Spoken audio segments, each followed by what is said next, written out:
अस्सलाम वालेकुम everyone and welcome back to our YouTube channel. अब हम आने वाली वीडियो सीरीज में बहुत सी चीज़ें एडवांस लेवल पे डिस्कस करने जा रहे हैं, specially in reading and writing.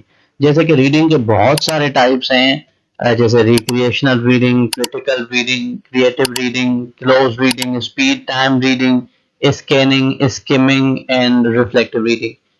और on the other end writing के भी बहुत सारे एडवांस लेवल पे टाइप्स और काइंड है, जैसे रिसर्च बेस्ड राइटिंग होती है, आर्गुमेंटेटिव राइटिंग होती है, analytical writing, descriptive writing and so on. तो अब हमने इनिशिएटिव लिया है यह सीरीज इंशाल्लाह आपको रेगुलरली रीडिंग और राइटिंग स्किल्स के हवाले से बहुत ही फायदा देगी। आज इसका एक पहला एडिटोरियल है जिसको हम रीडिंग के हवाले से इसकी ट्रांसलेशन करेंगे उर्दू में, और साथ में हमने इसकी वोकेब भी अटैच कर दी है ताकि आप वोकेब भी आसानी से इससे बेहतर कर सकें। तो लेट्स गेट स्टार्टेड। आज के जान का एक एडिटोरियल है जिसका टाइटल है व्हाट्स नाउ, मतलब अब क्या होने जा रहा है। The Election Commission of Pakistan appears to be in no mood to obey the Supreme Court. Election commission of Pakistan supreme court की बात मानने के मूड में नजर नहीं आ रहा, and continuing a pattern observed over the last year, और पिछले साल के दौरान मुशाहिदा करदा एक पैटर्न को जारी रख रहा है। The federal government seems eager to provide it political cover, और वफाकी हुकूमत उसे सियासी कवर फराम करने के लिए बेचैन नजर आ रही है।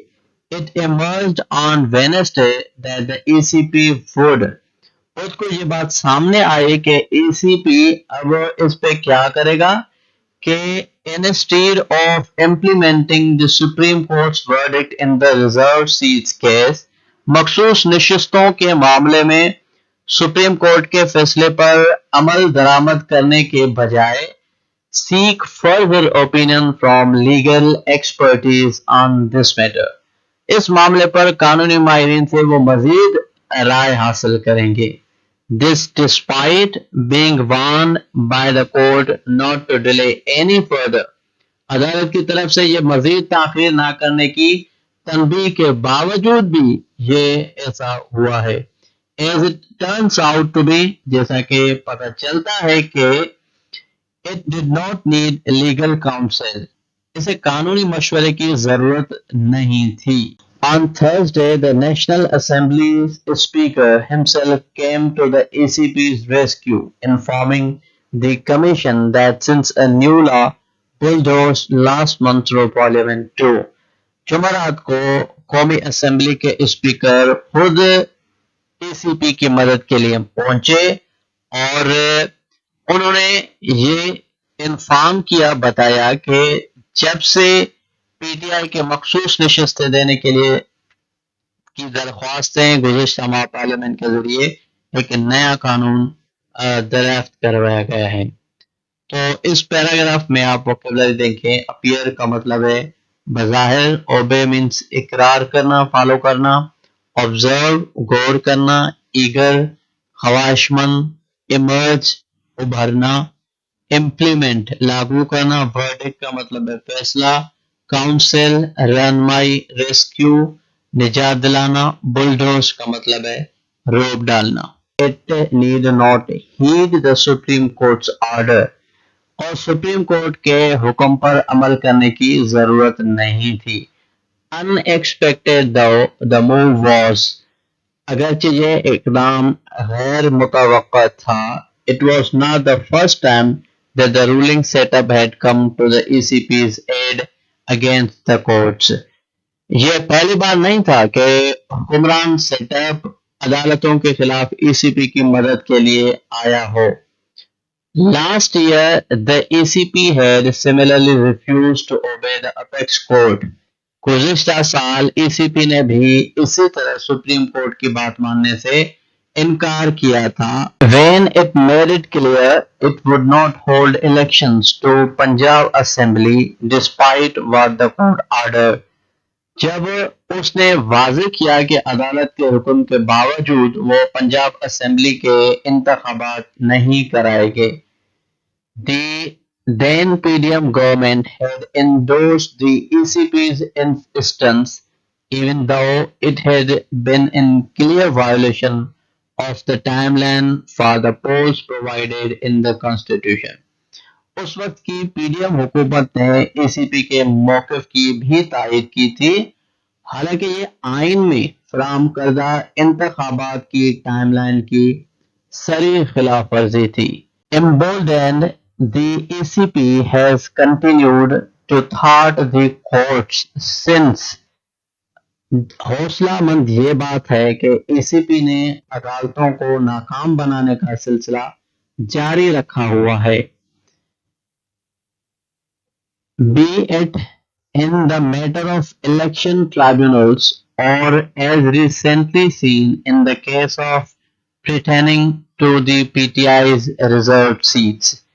क्योंकि ये इलेक्शन ट्रिब्यूनल्स का मामला हो या जैसा कि हाल ही में देखा गया कि पीटीआई की मखसूस नशिस्तों के मामलात हो. और इन दो पैराग्राफ्स में कुछ वर्ड्स आपके लिए. केम इनटू इफेक्ट का मतलब है इतलाक होना, हीड का मतलब है तवज्जो देना, रिफ्यूज मतलब इनकार करना, इंडोर्स का मतलब है तस्दीक करना, वायोलेशन खिलाफ वर्जी, एम्बोल्डन हिम्मत दिलाना, थॉट का मतलब है आड़ा या तिरछा, रिटेन ताल्लुक रखना, और रिजर्व का मतलब है बचाना. It may be recalled that the Commission's last attempt to delay implementations of the Supreme Court's verdict in the reserved seats. याद रहे कि कमीशन की मखसूस नशिस्तों के मामले पर सुप्रीम कोर्ट के फैसले पर अमल दरामद में ताखीर की ये आखिरी कोशिश थी. Matter was officially condemned as dilatory tactics adopted to delay, defeat and obstruct implementations of the decision of the court. बाज़ाब्ता तौर पर इसकी मज़म्मत की गई और अदालत के फैसले पर अमल दरामद में ये ताख़ीर, शिकस्त और रुकावट डालने के लिए इख्तियार किया गया है. The ECP was also warned that continuing on this path may expose the Commission to legal action in terms of the Constitution and the law. It had zero effect. ECP को ये भी मालूम था कि इस रास्ते पर चलते रहने से आइन और कानून के मुताबिक कमीशन को कानूनी कार्रवाई का सामना करना पड़ सकता है और इसका असर जो था वो सिफर था. Now the government's action could turn this into a major clash between institutions. अब हुकूमती इक़दामात उसे इदारों के दरमियान बड़े तसादुम में बदल रहे हैं. It is risky and unfortunate escalation. ये एक खतरनाक और बदकिस्मती से ये एक इजाफा कुन बात है. Any confrontation on this issue is a direct challenge to the separation of powers as envisioned in the Constitution. इस मसले पर कोई भी तसादम इख्तियारात की अलहदगी के लिए बड़ा रास्त चैलेंज है कि जैसा कि आइन में इसको तस्वर किया गया है. अब इस पेन पैराग्राफ में भी कुछ वर्ड्स हैं आपके लिए. कंडेम का मतलब है जब्ती करना, डायरेक्टरी, वक्त ज़ाया करना, डिफीट शिकस्त, ऑब्स्ट्रक्ट का मतलब है रोकना, एक्सपोज जाहिरनामा, क्लैश झगड़ा, रिस्की खतरा, एस्केलेशन शिद्दत या तेजी या बढ़ाना. कन्फ्रंटेशन का मतलब है सामना करना, इन्विजन का मतलब है ख्याल में लाना.